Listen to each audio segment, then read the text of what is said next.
Comment prendre soin de sa peau? Alors, sachez qu'il y a un des acteurs principaux qui abîme notre peau, qui accélère le vieillissement de notre peau, et vous le connaissez tous, c'est le soleil. Alors, quand il fait beau, c'est vrai qu'on a envie d'aller profiter du bon temps. On va se mettre au soleil, que ce soit de façon directe ou indirecte. Il y en a qui font la carpette sur la plage, ça évidemment c'est beaucoup plus nocif. Mais en tout cas, c'est une mauvaise idée, en tout cas par exemple dans une ville ou une capitale, d'aller s'exposer au soleil. Pourquoi? Parce que la peau ne va pas aimer le cocktail dermotoxique des rayons du soleil, mais aussi de la pollution.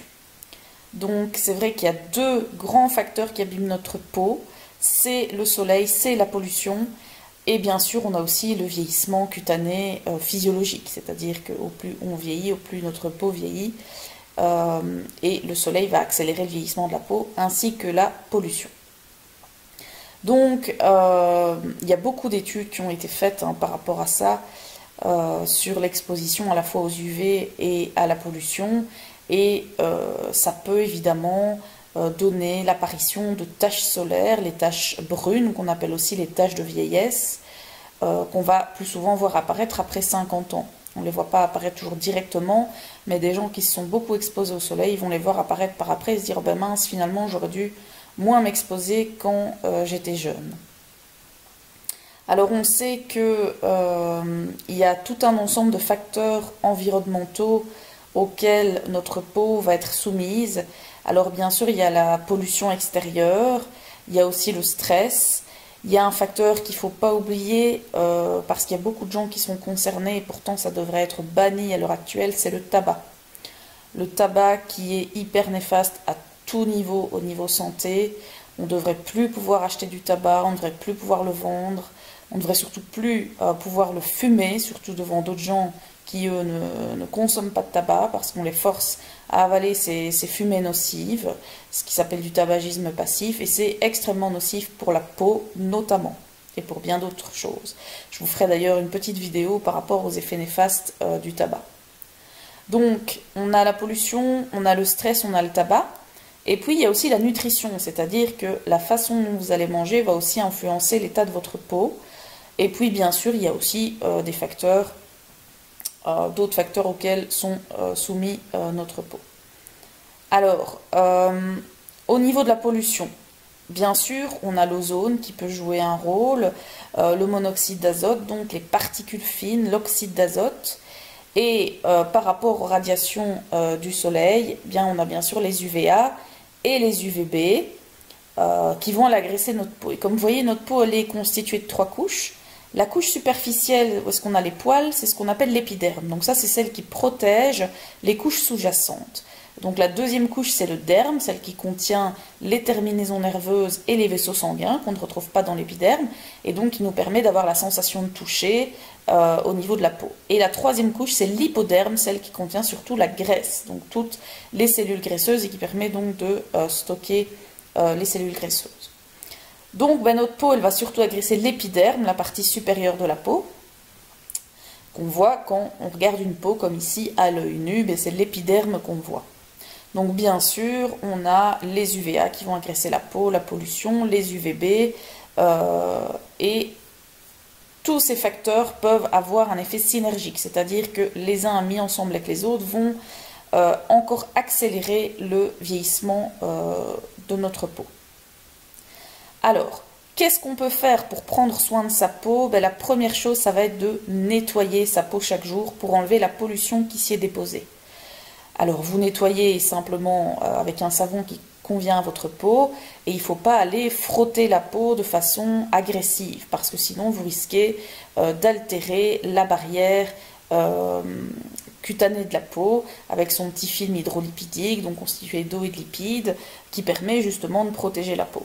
Donc on lave, mais sans aller agresser la peau, il ne faut pas aller frotter la peau. Donc ça, c'est déjà une chose. Alors sachez qu'il existe aussi des crèmes anti-pollution.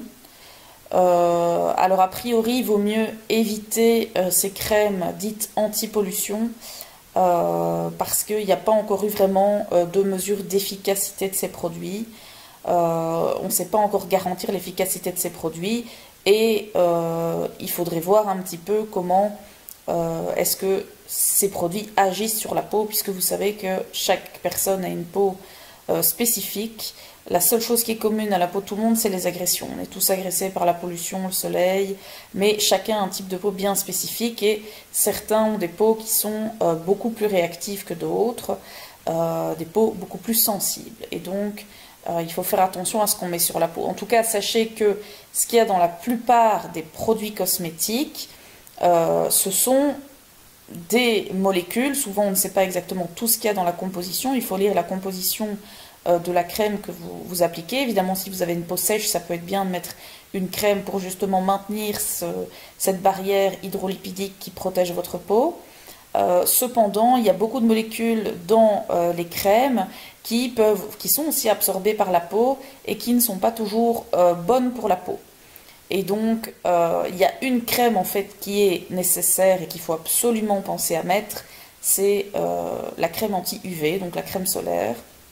À chaque fois que vous allez vous exposer au soleil, même s'il n'y a pas beaucoup de soleil, même si on est en hiver et que le soleil est là et qu'il fait froid et qu'on a l'impression que notre peau n'est pas agressée, eh bien oui, les UV font leur action, ils agressent aussi la peau, donc même en sortant l'hiver, en fait, il faut pouvoir protéger sa peau.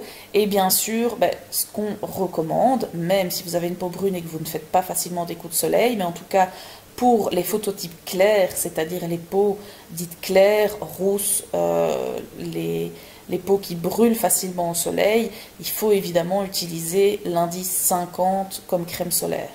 Pourquoi? Parce que vous allez protéger votre peau de l'agression extérieure que sont les UVA, les UVB, et donc vous allez justement permettre de ralentir aussi le vieillissement accéléré de la peau lié à ces UV. Et donc ne pas vous retrouver non plus trop rapidement avec beaucoup de petites ridules et de rides, puisque je vous ai dit qu'on a parfois un effet synergique avec la pollution qui agresse la peau, les UV liés au soleil, mais aussi parfois des gens qui sont tabagiques ou qui sont dans l'environnement de quelqu'un qui fume, et qui donc sont aussi agressés par les particules nocives du tabac.